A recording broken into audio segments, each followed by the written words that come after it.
ये 10वें अध्याय की कथा सुनते हैं। भगवान विष्णु पुरुषोत्तम मास के चरणों में प्रणाम करके वंदे वंदारु मंदारम वृंदावन विनोदितम वृंदावन कलानाथम पुरुषोत्तम अद्भुतम। 10वें अध्याय की कथा। ऋषियों ने विनय पूर्वक सूत जी से कहा, हे तपोनिधि, उन महाक्रोधी और परम तपस्वी मुनि दुर्वासा जी ने उस ब्राह्मण कन्या से क्या कहा, वह सब हमें सुनाइए। सूत जी ने कहा, हे कृपालु, मेधावी ऋषि ने ब्राह्मण की पुत्री दुख निवारणार्थ जो कहा वह इस प्रकार है। महर्षि दुर्वासा ने कहा, हे सुंदरी, बहुत गुप्त बात कहता हूँ, ध्यान पूर्वक सुनो। हे सुभगे, अब आने वाला 3रा महीना पुरुषोत्तम मास है। उसमें तीर्थ में जाकर स्नान करने से मनुष्य बाल हत्या तक के दोष से मुक्त हो जाता है।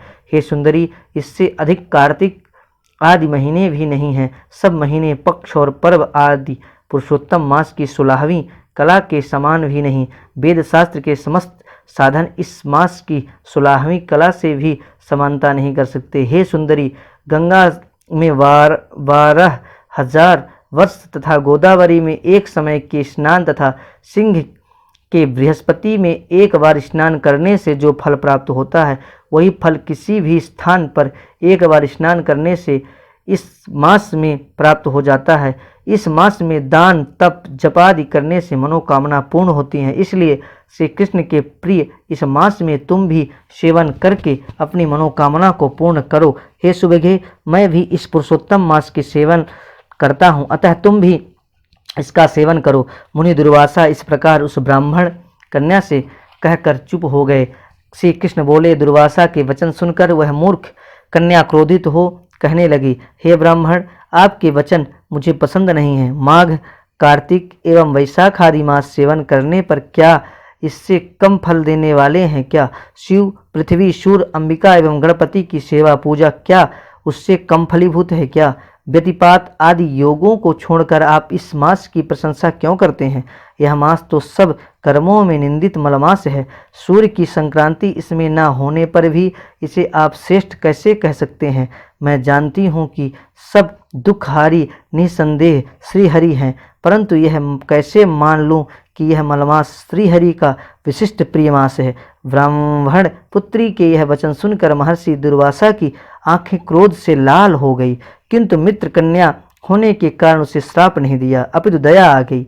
उसे अपना हित अनहित जानने में योग्य नहीं समझा। पुरुषोत्तम मास की महिमा बड़े बड़े विद्वान नहीं समझ सकते, तब मूर्ख बुद्धि पुरुष तथा स्त्रियां कहाँ जान सकते हैं। यह बाला पितृहीन कुमारी दुख के कारण तप कर रही हैं, मेरा शाप कैसे सह सकेंगी? इस प्रकार विचार कर क्रोध दूर करके मुनि दुर्वासा बोले, हे वाले, तुम मेरे मित्र की बेटी हो, इसलिए मैं तुझ पर क्रोध नहीं कर रहा हूँ। तुम जैसा चाहो वैसा करो, और मैं जैसे तुम्हारा भविष्य कहता हूँ वह सुनो। तुमने पुरुषोत्तम मास का जो निरादर किया है, उसका दंड इस जन्म में अथवा दूसरे जन्म में अवश्य प्राप्त होगा। मैं तो बद्रिका आश्रम जा रहा हूँ, तुम्हारा कल्याण हो, मेरा समय नष्ट न हो। होनहार शुभाशुभ हो को कौन मिटा सकता है? इतना कहकर दुर्वासा मुनि वहाँ से उसी समय चले गए, और वहाँ कन्या पुरुषोत्तम मास की बुराई करने के कारण तेजहीन हो गई। तब बहुत देर तक कन्या ने सोच विचार कर शीघ्र प्रसन्न होने वाले भगवान शिव जी का प्रसन्न करने का निश्चय किया। यह निश्चय करके मेधावी की पुत्री ने उग्र तपस्या करने का विचार किया।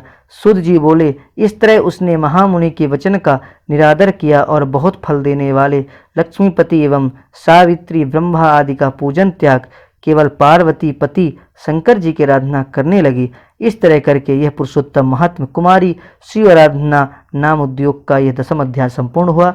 बोल विष्णु भगवान की जय।